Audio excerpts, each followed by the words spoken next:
Hello everyone. My name is Bill Nicholson. I am your professor for IT2045 Computer Programming 2, and this is the introductory video for that class. The first thing I'm going to do is go to Module 1, Learning Materials, and download the slides that we are going to discuss right now.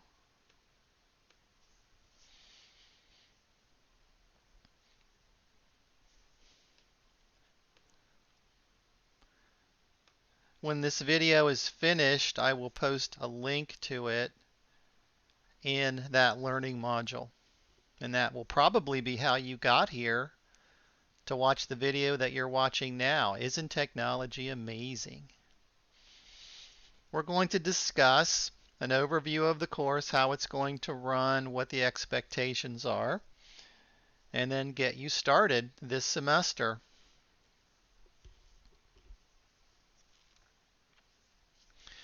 This is a continuation course. You should have successfully completed IT1090, Computer Programming 1. I do not enforce prereqs. I expect Catalyst to do that. Therefore, if you are not qualified to be in here, it is your responsibility to realize that and to make other arrangements. So I am not going down the course roster and checking to see if everybody finished 1090. Here is how you can communicate with me. I have a website. The only thing remotely interesting on the website is my office hours. And if you go to the website right now, because technology is so amazing, you will see that it still says Fall 2021 schedule, and that is because I haven't published Spring 2022 yet, but I will by the time you're watching this video. I have an office. It is in the Westwoods Academic Center on the Claremont College campus. I will not be there anytime soon for obvious reasons, so please don't leave a message. Rather, use email to contact me or call me on MS Teams during office hours. Those are the best ways to get me. You can email me anytime. I'm not checking my email 24 hours a day, but you're not going to wake me up or annoy me if you email me in the middle of the night. That's perfectly okay. I will communicate with you primarily through Canvas. If I have a video for you to watch, it will go in a learning module. If I have any kind of course material, it will go in a learning module. If I give you a quiz or an exam or an assignment, you will also find that in a learning module. I also post announcements now and then, so when I want you to know something, it will be through Canvas. I will post my cell phone number in Canvas in an announcement. I have not yet done that, but if you have a reason to call me, I will let you do that. I do ask that you call me during reasonable business hours, and if you text me, please tell me who you are, because if you start a thread today and then start another thread next week, I'm not going to remember your phone number. And I'm not going to store your phone number in my phone either. Therefore, please tell me who you are. I have also created a Discord chat just for current and former students to gather and talk. It's completely casual. There is no course material being posted there. Your participation is optional. If you don't join the chat, you will not miss anything in the course. It's totally optional. I do have a course FAQ in the discussion board section of Canvas. Please go there before you ask me. If you don't see the answer, post your question there if it's not a personal question. If it is a personal question, obviously email me, contact me during office hours, send me a text, call me. But use the FAQ first to see if anyone else has asked the same question. And remember, if you have a question, someone else probably has the same question and would benefit from seeing that in the FAQ. This class is asynchronous, meaning it does not have scheduled meetings. It is distance learning, meaning it's online. It's not a virtual class. The word virtual is completely misused these days. It is a real class, but it is held asynchronously over the internet. I will assign readings from the book. I will give you quizzes and assignments on a weekly basis. I will post slides and accompanying videos for you to study and enjoy. There are also 2 exams scheduled that I will tell you about as they become closer on the calendar. Let's take a brief look at the syllabus. I'm going to flip away from my slides and I am going to go into the syllabus page of Canvas. Let's download that puppy.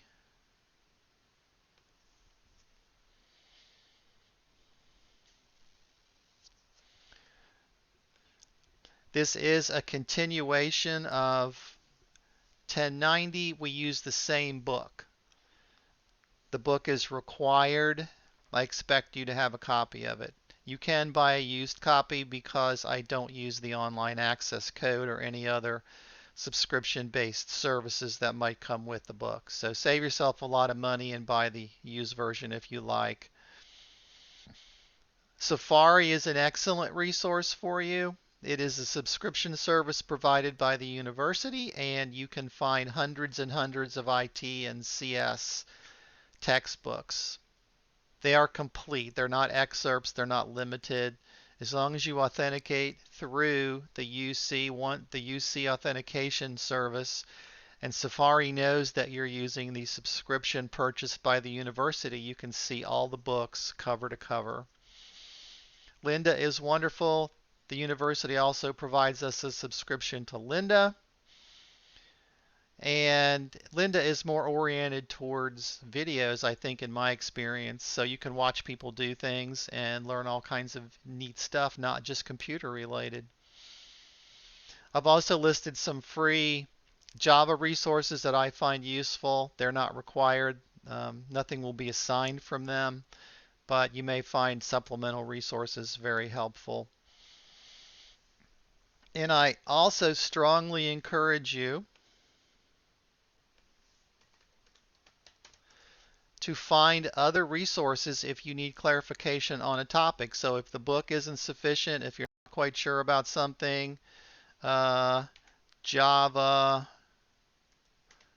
array list, you'll find innumerable videos with wonderful human beings talking about these topics. So if you need some clarification, if you just want another perspective, then jump in here, and I can tell you that there are classes in grad school that I would not have passed without YouTube. It is a great resource to get somebody else's take on a topic.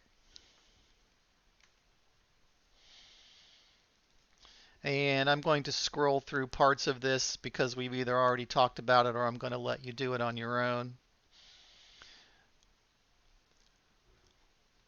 I know everybody's interested in grading.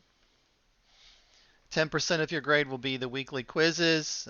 In this course, there might not be a quiz every week, but there will be a quiz most weeks. 60% of the grade will be homework. There are no class meetings. You can ignore this in-class assignments component here. I have taught this course face-to-face in the past, so there may be some residue referring to class meetings, but that does not apply to us. There will be a midterm exam about halfway through the semester. That will be 10% of your grade. That will be online, and you will be given a fixed amount of time to write a program. You will be using honor lock, so we can get a better idea who's doing the work. There will be a final exam at the end of the semester that is 20% of your grade. Assignments are typically due in a week. If I give you an assignment today, Monday, the beginning of the term, it would be due the following Monday. I don't curve grades. If you get an 89.99, you get a B. I do not accept begging, and I won't be adding points to your grade. Do not email me your assignments. This is a real issue for me. I cannot keep track of hundreds of students if I have assignments coming in from all directions. If you email me assignment, it will be deleted. I will not look at it. If you need help, certainly email me a project if you need me to help you with it. But if you want something graded, you should submit it properly through Canvas or it will not be graded. Grading scale is 90, 80, 70, 60. I don't do pluses and minuses. Submitting your homework. If you've had me before, then you know the drill. Submit a zipped Eclipse project unless otherwise specified.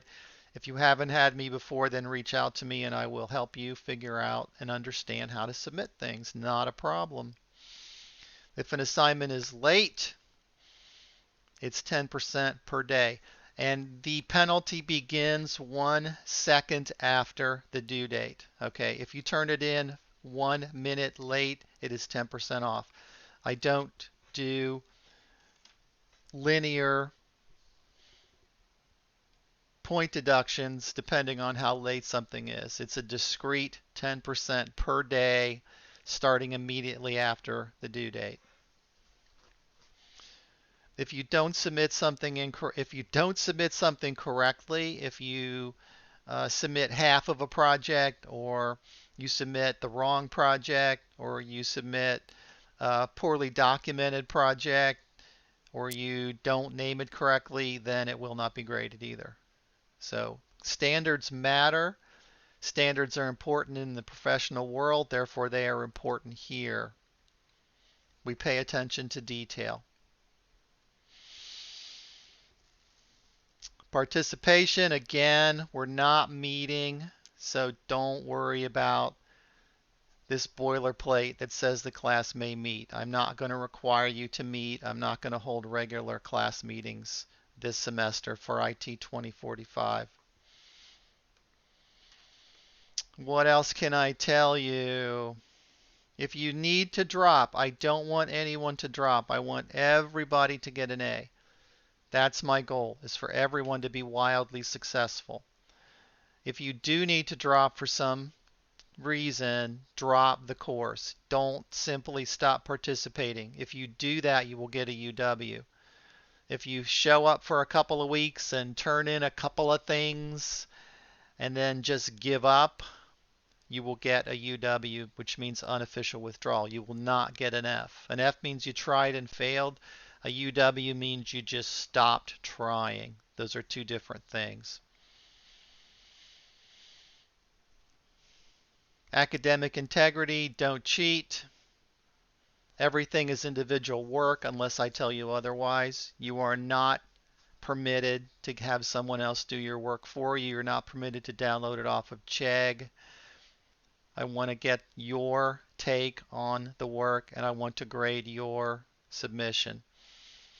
Along the same lines, you do not have permission to upload my class material to any third-party site. Okay? You have unlimited permission to use the material personally. You can keep it forever and cherish it and put it up on the wall and share and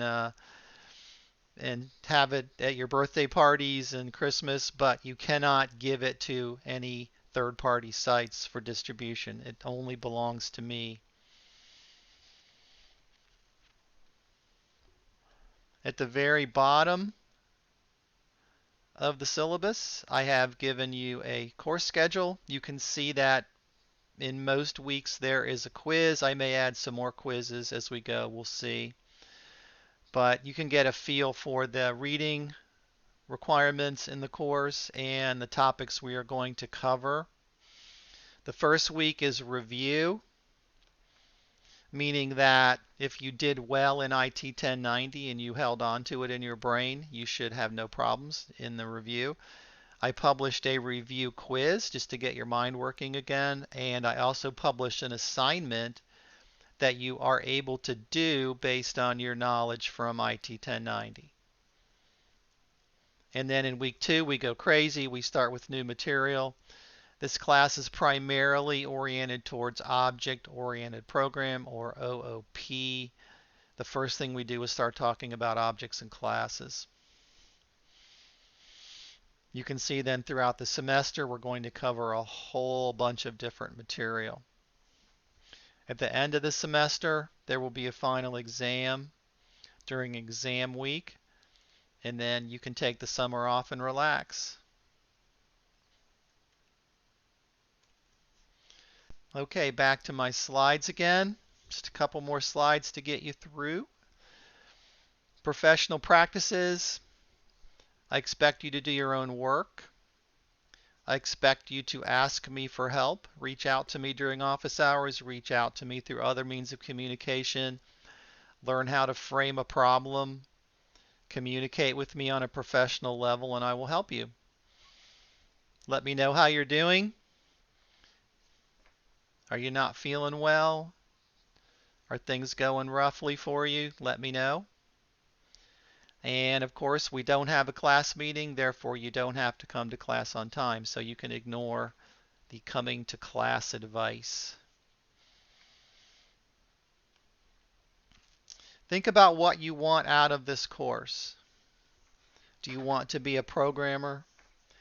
This is a tremendous opportunity for you to get a lot of knowledge that applies across the spectrum of programming languages. Even if you don't become a Java programmer, most of the programming languages that we use today are object-oriented. All the things that you will learn in this course carry over to other programming languages. Read the book. The book is terrific. It's almost overwhelming. It presents a huge amount of material, but it's well worth it. Do the homework. Don't wait till the last minute to start writing code because you won't be able to get my help. Take the quizzes. The quizzes are open for 1 week and then they disappear forever. The quizzes are to incentivize you to to do the reading. So the quizzes are directly out of the reading, and that will just reinforce what you read. Okay, that's the end of our intro. What you should do next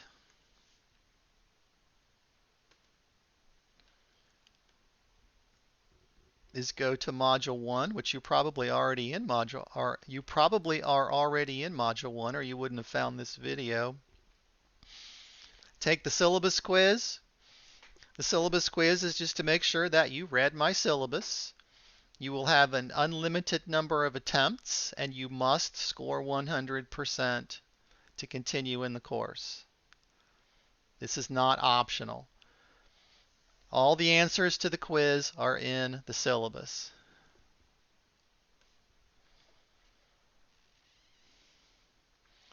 Take my Java review quiz.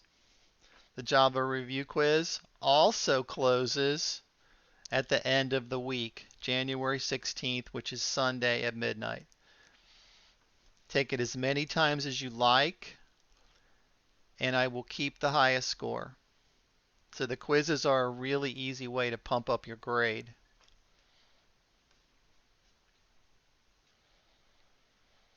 Look at assignment 1. I'll circle back to that in a minute. If you haven't already registered for Microsoft free stuff through what we call Azure Education, you've probably all heard of Microsoft Azure, or Azure. I call it Azure. It's a way to spin up websites, to create databases, to do things in the cloud through the Microsoft architecture. But there's a component of it called education where you can go in and download tons and tons and tons of free stuff, and it is no joke. Once you get logged in,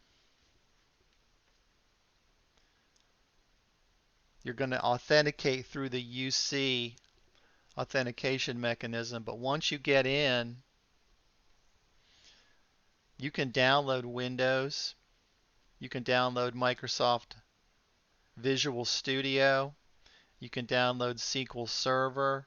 You can download server operating systems. It's all here. It's well worth your time to investigate this. Everybody needs a copy of Windows. You can create VMs. You can do all kinds of wonderful things. And it is real, but you have to tell Microsoft who you are. And you can see over in the upper right-hand corner that I'm logged on as me being the identity I have through UC. So read the screens, go slowly, find all the prompts. It's a little bit confusing, but not too bad. And once you get set up, it's well worth it. I do not support this. I used to. It is now supported by someone in the university, and I don't even know who that is, but you can certainly figure out how to get through this.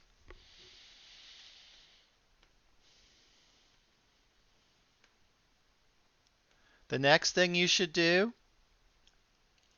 is go to the Introductions FAQ, Introductions Discussion Board, sorry, not the FAQ.